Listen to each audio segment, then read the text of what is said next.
Union NUMSA is locked in a meeting with Putco management, trying to find common ground over the wage impasse. Putco employees are unhappy with a new salary increment of 6% without that amount being backdated. So let's speak now to our reporter who's been covering the story. Nqobile Madlala joins us in studio. Nqobile, so it seemed a last attempt by Putco to try and get some sort of deal. They were offering 3%. The bus drivers wanted 6%, and today it seems, am I right, the offer was 6%, but no backdating of that 6% amount, and the bonuses to be paid out over sort of a year to 18 months. But the unions have said, well, not the unions, because of course there's a wildcat strike now, but the workers are saying no. Is that right? Is that still the status quo? Well, at the moment, yes, Sally. So they've said no to that increment, as well as the bonuses that are going to take quite a number of months to be paid back to them. But this is purely because they're saying, Sally, it's going to be impossible to even feel or see the money, because for some people it could amount to as less as 250 per month. But also this now looks like it's going to be an increment that's not going to be sustainable, that will be there for a certain amount of time. And then after that, you have to deal with the fact that the amount of money that they are being paid is still not good enough. But also what they're saying is that, Sally, they've been waiting for years. Now, you remember that they've been concerned about the fact that a number of people passed away during the height of COVID. Those people were supposed to be backdated.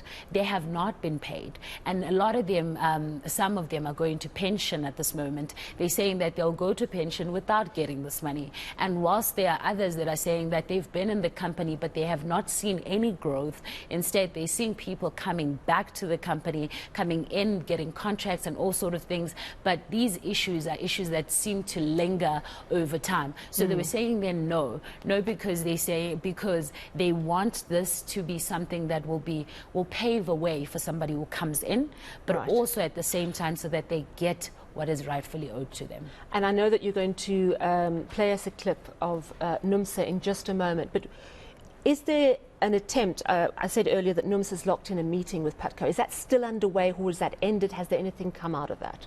Well, we are going to find out from the spokespeople, Nqobile and Pagamile, to just hear how far it is.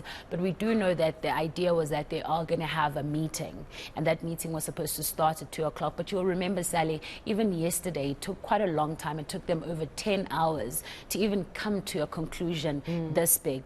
And now the workers are saying no, they're rejecting it. Mainly those in Dobsonville. Of course, we don't know how the other ones have responded, but we know that the guys that have been leading on the ground, that have shown that they're really not satisfied, they're the ones that have said no. All right, so let's take a listen to NUMSA's Pagamile now. As far as our members are concerned, this work stoppage was not a work stoppage of 105 workers. It was a work stoppage of all employees at Putco. And it is their view that all employees should be reinstated unconditionally. And that you shouldn't have a situation where there's a few that are locked out and undergoing through a separate disciplinary process, whilst others have been brought back into the fold. The other issue is around the issue of the fact that it's not being backdated. Members are not happy with that, and they're also not happy with the payment of the bonus over such a long period. All right, so we mentioned the two issues. She's also referring to the fact that those 105 dismissed workers will still be subject to a normal disciplinary process, and she's saying that's not acceptable to the bus drivers. So the talks continue, and we wait to see if something comes out of that this evening. When we spoke to Nqobile, he did say buses would be back today. We'll talk about that a little later, because I